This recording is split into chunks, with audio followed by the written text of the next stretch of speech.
do you take away from what this experience has been?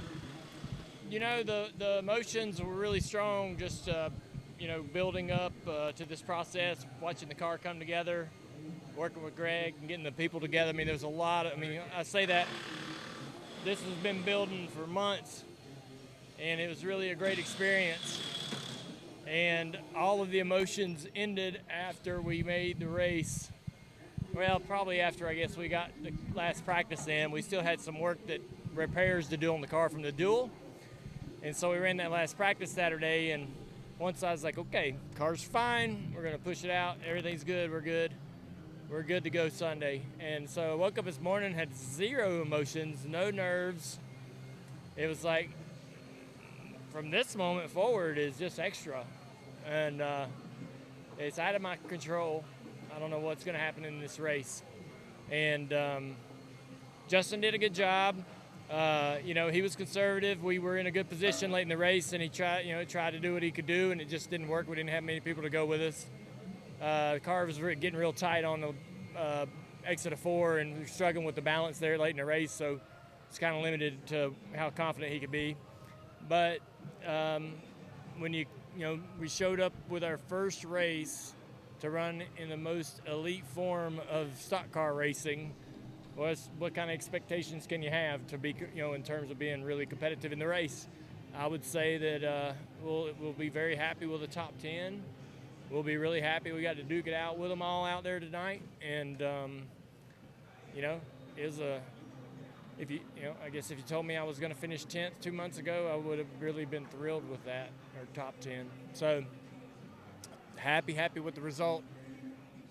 Everything about the experience was good, even the challenges that we faced. I hope at least that Greg enjoyed it. He was the one tasked to manage all the people and get everything going in the right direction and make sure everything was being done on the car correctly. I really didn't understand how detailed that job was until I watched him go through this whole process. So I think I'm very thankful for him as the leader of the team. And everybody that was given roles did them well, and we executed from the moment they started putting the car together till we got to where we are right now. So I'm happy. I'm happy. We'll see what comes next. Talk about your process, the way that you wanted to embrace everything. You were here when it unloaded, first thing in the morning. You pushed the car back with the guys. You got the spot ready for them to load it in the trailer. I mean, all the details that you wanted to be a part of. Yeah, Amy's probably over at the camper wanting me to get there so we can take the girls and go home, because it's late and they shouldn't be up messing around trying to get home to get to school tomorrow. But I want to help them put the ride shocks on the car to get it loaded and see the car off to the house. So this is the best part about racing, man. Is the the moments of kind of getting the car to the track and unloading it, going through the processes of putting it out there and racing it, whether you're driving in it or owning it or whatever. And then when it's all over with, when your heart's in it, you want to make sure it gets back to the house in one piece. And so this is a good experience, and I'm enjoying it, and hope to get to do it again. I mean, I think we hit it out of the park in terms of our activation with Traveler. I think Junior Motorsports did what they always do, and that's engagement and marketing better than anybody in the sport, or as good as anybody. So we'll see if that is exciting for them, if they want to continue doing this or do it again sometime this year, or maybe somebody else calls us on Monday that has some other ideas. But we're always ready, have been for years, so we'll see. I think it's, when we started putting this deal together, I told Kelly, I said, you never know what this experience might drum up in terms of interest for some partners that want to help us get here full time. How much has this process validated that desire to be here full time? It really was good for me, I think, to come here and experience this, to see if it was truly something that I felt like I wanted. And because sometimes you wonder, because of growing up in the sport and your last name are you making yourself do this because it's what you think you're supposed to do? Do you really want to do it, right? And so I think this helped me understand that I do want to be here personally, and I do feel like that it's I do feel like that it's like it's what I should be striving for, and we love being in the Xfinity Series, and we got a great business model, and we think we do a great job there, but it would be a big challenge, but something I think that Kelly and I could put a lot of effort in for the next several years. So we'll see. We've always kind of we've been sitting at this position for a long time, and I know people get tired of hearing it from me, but I was so thankful for this opportunity. If this is it, this is it. Dale, on Thursday night, the emotion I saw on top of the pit box when you guys raced into the Daytona 500, it mirrored what I saw at Phoenix at the end of last year.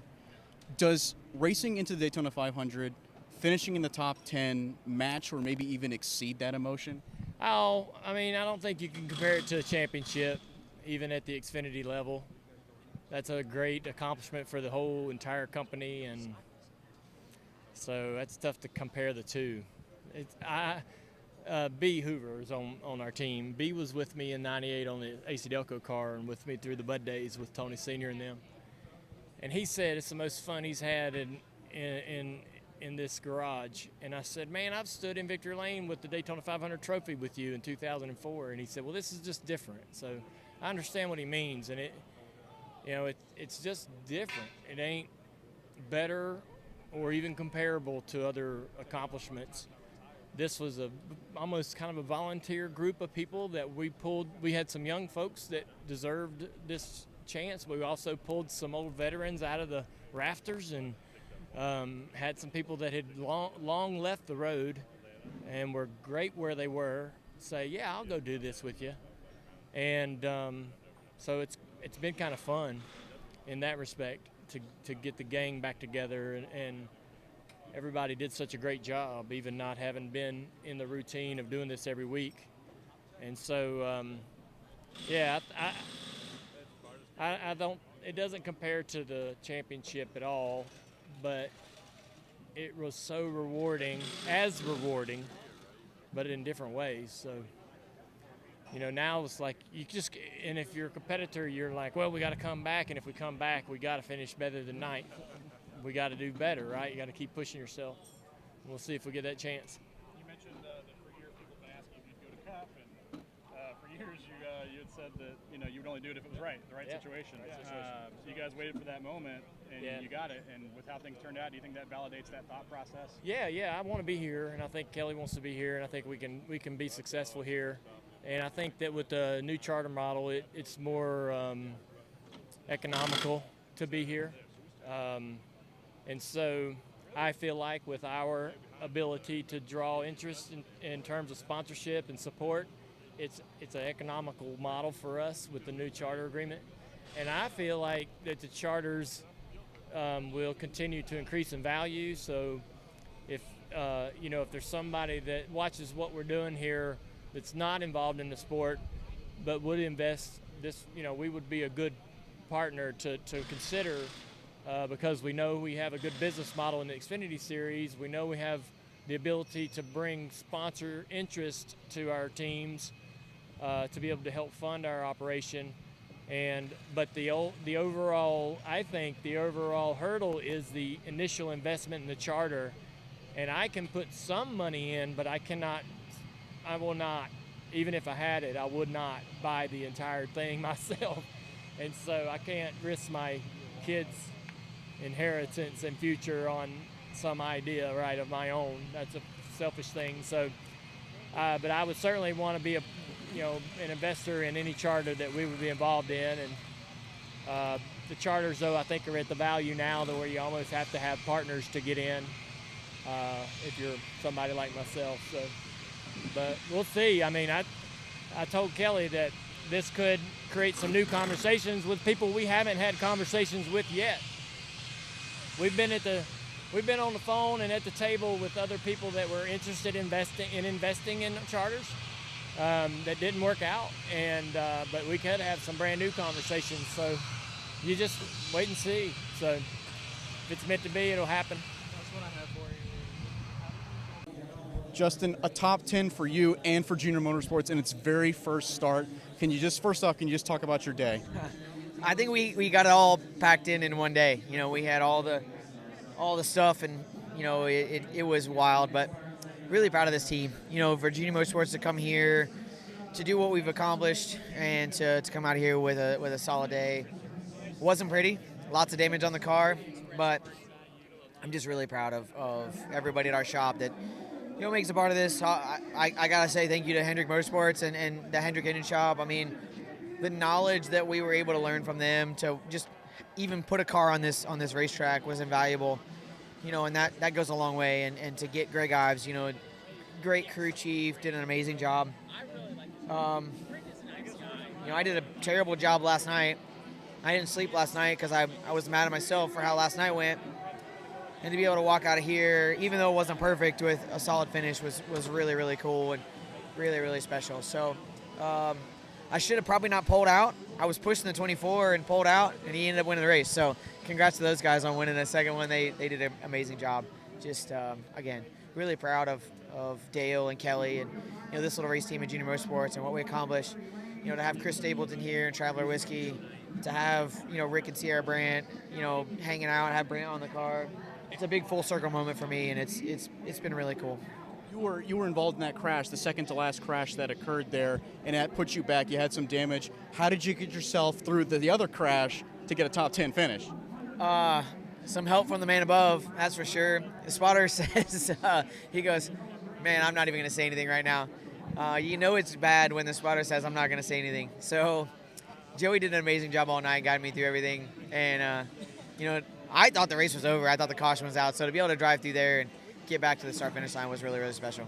And finally, from the beginning where you learned in that conference room that you were going to race this car and JRM was going to go cup racing to now, can you describe the roller coaster of emotions that you've gone through? No, because it's been way more pressure-packed, but way more fruitful than anything I could have ever imagined. I mean, it was a really, really fun week, and I've never seen Dale so emotional, and Kelly, I mean, just to see their excitement around this program, it doesn't get any cooler than that. I mean, there's a family that has accomplished everything in the sport, and to come out here with a great day like we did, it was really cool. This is Custom Patch Hats. But what makes us custom? Well, that actually begins with you. We're just bringing your unique vision to life. No knockoffs, no lookalikes. Your design is one of a kind. We know hats, we know design, and we know quality. The proof? It's in our production. Hand-stitched with precision and care, with brands you know and trust. A one-of-a-kind patch deserves a one-of-a-kind treatment, all the way to your doorstep. It's how we keep it custom. Steven Stump of Frontstretch.com here. Come back for more great racing videos, and if you like us, don't forget to hit that subscribe button.